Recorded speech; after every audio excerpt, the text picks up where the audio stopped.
Let you in on this information that former Vice President Atiku Abubakar has voiced concerns about the proposed Lagos-Calabar Coastal Road project after the President Tinubu-led administration announced plans to start construction.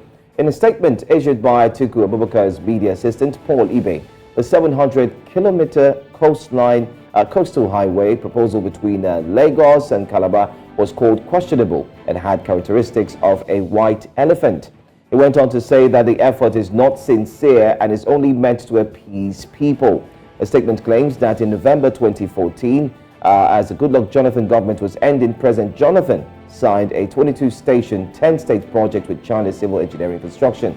And this brought the project back into the public eye, and former President Muhammadu Buhari's government allegedly signed a coastal highway also for construction. However, reacting to PDP's claims, presidential spokesperson Bayo Onanuga disclosed that Atiku Abubakar got his facts wrong while raising ill-thought-out allegations that only expressed or exposed his inadequacies and those of his team in getting the basic facts on an issue he badly seeks to nail the government. He said the contract that was awarded was that of the Lagos-Calabar Coastal Rail.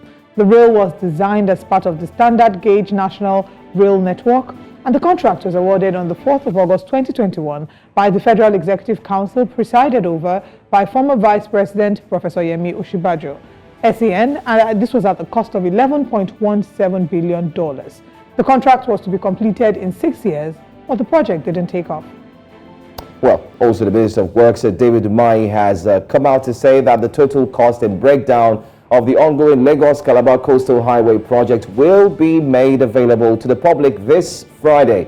Yes, this coming Friday. Well, joining us now is Demola Olariwaju, Special Advisor Media Strategy to Atiku Abubakar. Thank you so much. I can see your old smiles this morning. It's good to see you this way.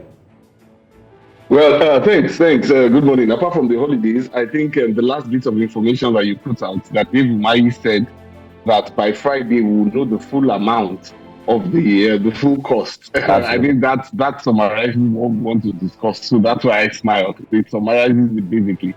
I mean, the fact that Nigerians don't yet know how much it is going to cost, but already the same day Umahi in March 2024 already sent a memo for asking for 1.04 trillion naira from the taxpayer funds. So if you don't know the total amount of it, why are you asking for 1.04 million trillion already? So I mean, that just it encapsulates the opacity that has governed this particular project. And maybe it's not. Maybe in response to that, Demola, maybe it's not that he doesn't know, but that he needs to inform the Nigerian people in the interest of clarity and transparency, seen as the speculations as to exactly how much this costs. So that should have happened initially. Okay. Now, our position is simply this.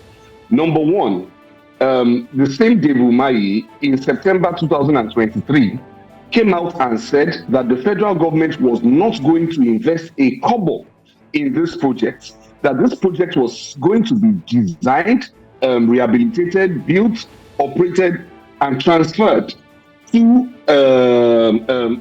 high-tech construction, okay? And that they were going to, it's a public-private partnership. They are going to build it by themselves. Nigeria is not going to put a kobo into it. This was what he said in September 2023. I'm happy that the position of Atiku Abubakar has now been vindicated, because it is after his release, it is because Atiku has spoken up on this matter. That is why David Umahi is now promising that they are going to make us know the total amount. Because if you read the press release, the press statement we put out, we calculated it and said, look, if you are giving Gilbert Chaguri's high-tech company, if you are giving him 1.04 trillion for 47 kilometers from the Eco Atlantic, which is owned by high-tech itself, which is owned by Gilbert Chaguri, if you are giving them 1.04 trillion to construct 47 kilometers from there to the Lekki Deep Sea Port, how much then is the entire stretch of the road all the way to Calabar? That nobody knows. And then we put out an amount and said, look, if we are going by the 22 billion naira per kilometer, which you have calculated, which is what the 1.04 trillion which they asked for comes to, then, we can say that this would cost Nigerian taxpayers far too much. But initially in September 2023, what they said was that ITEC will look for loans by itself, and they will not, government is not going to invest. Because if you are going to invest government funds in such a project, then there must be competitive bidding. And in this case, it wasn't there, which was my response to Bayo Ononuga when he replied, and he didn't address the substance of the issue. Where is the competitive bidding process? If any time you are giving out a contract with government funds, there has to be competitive bidding. Let various contractors submit their proposals. Let's see which one is higher. Let's see which one is better value for money. In this situation, it did not happen. Why did it not happen? It did not happen because Minister David Umahi said that Nigeria is not going to be paying a kobo into that project, that it was strictly going to be ITEC funding it, and at the end of the day, following that route to recover their money. Okay, this was what he said before. Now that Nigeria is putting in money, we need to ask them, why was there no competitive bidding process? Number one. Number two, the National Assembly must now look into the award of that contract, must carry out its oversight functions, and that's what Atiku Abubakar is speaking of.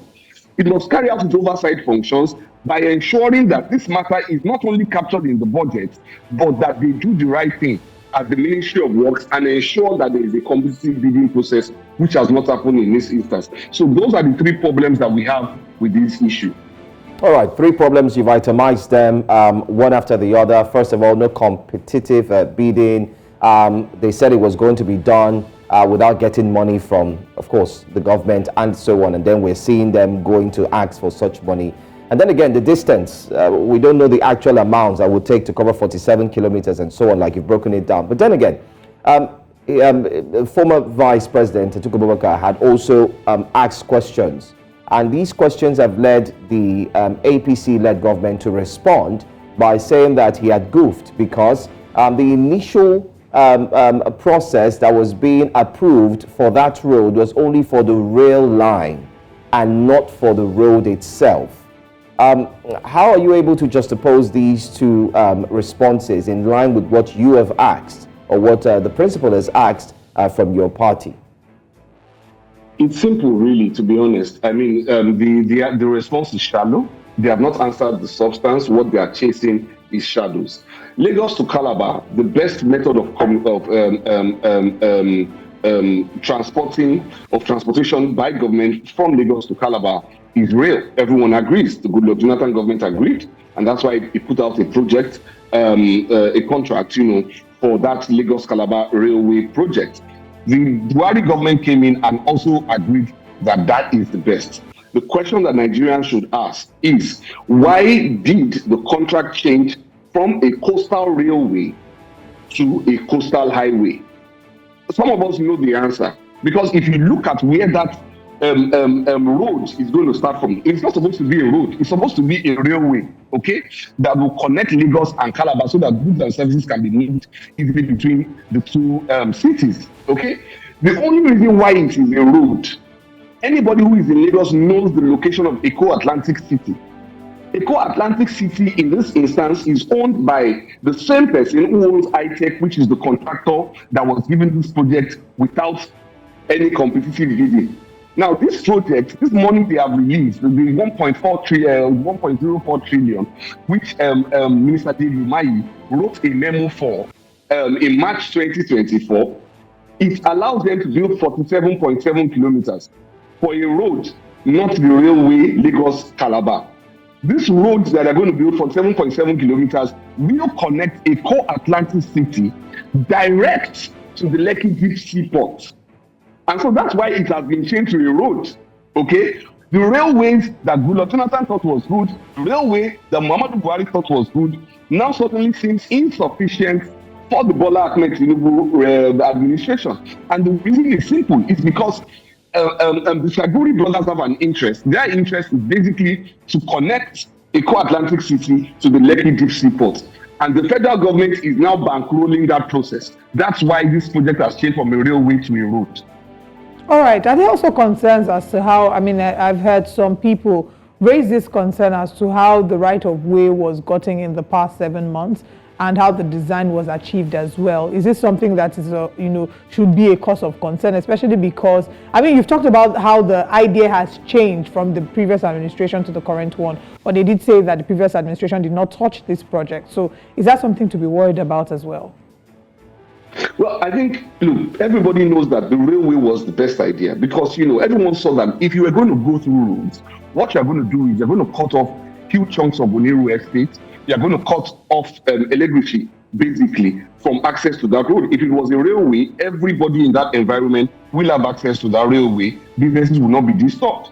And of course, yes, the Atiku Abubakar government, which is also something that we pointed out, there's an investment of over $200 million in that place, servicing about, directly and indirectly, about 12,000 jobs, will be affected. And that's why the owner, Paul, I've forgotten his surname now, has raised his concerns about the landmark beach resort. But again, this is what happens when this is what happens in a state capture scenario, basically, where people who are considered friends of the administration are being favored. Roads are being built not for public goods. Okay, maybe public good is something that can come later. It's not exactly what is at the topmost of their minds in conceiving that project. Because if public good is what is at the topmost part of building that project, then every business that is along that way, especially a $200 million investment, almost $200 million investment, should have been notified years ahead. That's why nobody just carries out this project hastily. But when you wake up one morning and decide that simply because Eco-Atlantic owners, which is high-tech, and Gilbert Shaguri have decided that they want to connect themselves to the Lekki deep sea port, then you simply give them that right. That becomes a problem. That's where public businesses are affected. Okay. Now, when you say that those people will use their own funds to build the road and then toll the road, people say it's okay. But you turn around and start to invest government money in it, and we still do not know how much it will cost us. Maybe by Friday we will know, as the minister said, and we will hold him to account on this. I'm sure that every Nigerian who's watching this will be listening eagerly so that we know how much the entire project is going to cost us. We want to build the road from Lagos to Calabar. Okay, we want to know how much it's going to cost us. But yes, it is what happens when the interest of certain private individuals who are considered to be in alignment with the federal government, when they are allowed to dictate government policies, this is what happens. The interest of other people are compromised. Investments are lost, such as the landmark beach resort, which may be lost in this particular instance. And jobs are also lost because about 12,000 direct and indirect jobs will be affected if that project is carried out just in the Lagos phase alone. All right. I'm going to ask you a two-part question, please. I'd like you to just take note of them. The first question is, are you saying that if they stuck to the rail line construction, which was the initial and original plan, it wouldn't have affected buildings such as that of Landmark and jobs will not be lost? That's my first question. My second question is it possible that the PDP could see a brighter side of this? Because during the Federal Executive Council meeting, the Minister of Works, David Umahi himself, had said that this road will actually include the following. It would be a 9 coastal route. It will have 9 coastal routes, which would include 5 lines on other side. Okay, and then that same rail line that you are talking about, he said it will be in the middle. So, two-part question. If they stuck to original plan, would it have affected businesses and, of course, in line, other people's jobs? Second part question is, can we see some sense or positivity in what that's about to be done? 5, road lines, 5 roads, and then the train that you're talking about in the middle.